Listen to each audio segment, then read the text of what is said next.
my name is Monika Stankova. I work at AEB as Content Manager, and I'm very happy to be joined here today by Kurt Johnson, Associate Director of Partnerships at Dow Jones. Great to see you, Kurt. Thank you very much for having me, Monika. So, Kurt, we're here today to discuss a high-impact development in U.S. export controls, namely the BIS affiliates rule, which is also called the BIS 50% rule. Yes, it's been a key topic since last year, and it fundamentally changes how companies need to think about their denied party screening, ownership structures, and export compliance risk. The extraterritorial scope of the US re-export law has been challenging for global companies already, and the new BIS affiliates rule adds more complexity to export compliance. So essentially, the BIS affiliates rule expands export control restrictions beyond the entities directly named on restricted party lists published by the Bureau of Industry and Security, in short, the BIS. Exactly. It specifically refers to entities on the entity list, the military end user list, and certain parties designated as SDNs, so specially designated nationals. Mm-hmm. And under the rule, if a company is 50% or more owned by one or more restricted entities, then that company becomes subject to export control restrictions as well. And importantly, the 50% refers to direct or indirect ownership, aggregate or individual. Yes, what this means in practice is that companies can no longer rely on the traditional list-based sanction screening, right? They really need to know and understand the ownership structure of the company that they are dealing with, looking to do business with. Obviously, the question now is, why is this such a major issue for exporters and global trade compliance teams? That's a good question. There are a couple of sides to it. So ownership structures are very complex, right? And many companies, especially large global companies, work through a network of joint ventures, subsidiaries, affiliates, investment firms, etc. And that ownership structure can change through mergers, acquisitions, and restructurings, right? So if you do a traditional list-based screening, the company might appear completely clean, but they might still be restricted under the BIS affiliates rule. Mm-hmm. So if a company is not listed on the entity list or the military end-user list itself, it can still pose a serious export compliance risk because of who owns it. And maybe it's important to add that company ownership information is not part of any official lists. Exactly, and that's the key operational shift that companies need to understand and take into account.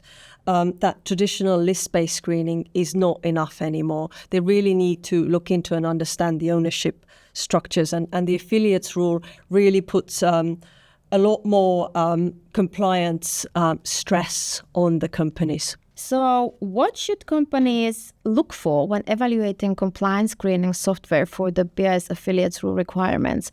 What things should companies keep in mind when looking to comply with this, data and solution-wise?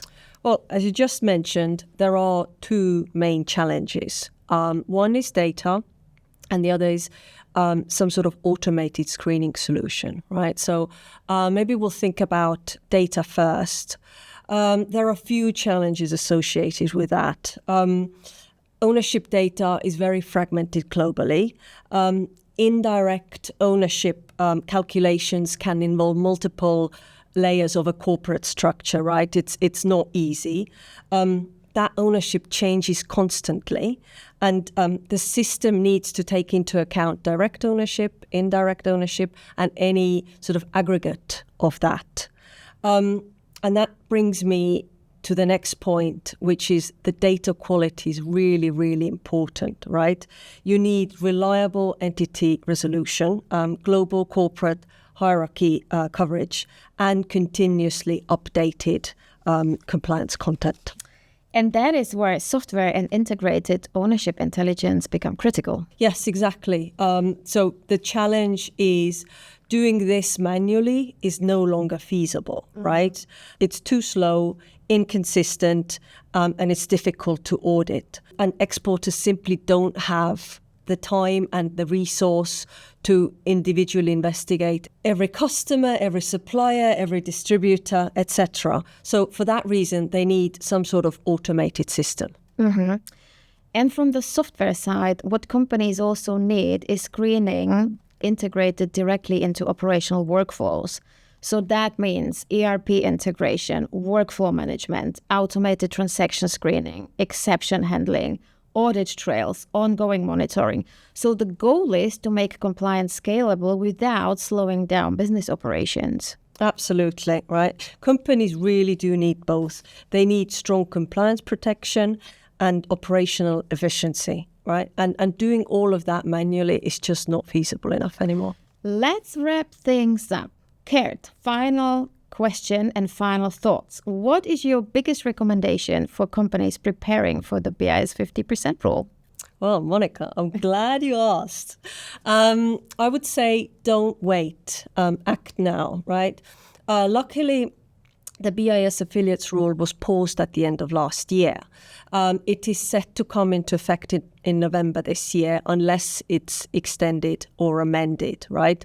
But prepare now, review your internal processes and procedures, and make sure you've got everything in place for if and when the rule does come into effect. Don't assume that current screening processes are sufficient. Assess and strengthen your compliance process now. Don't wait, a great advice. And if companies want to understand how to manage BIS affiliates rule requirements more efficiently, we would be very happy to help, of course. So AB's integrated compliance screening solutions with high quality ownership data from Dow Jones offer an unparalleled, efficient and secure way how to manage export control risks on a global level. Thanks for watching, everyone. And Gert, thank you again for joining us. Thank you for having me, Monica.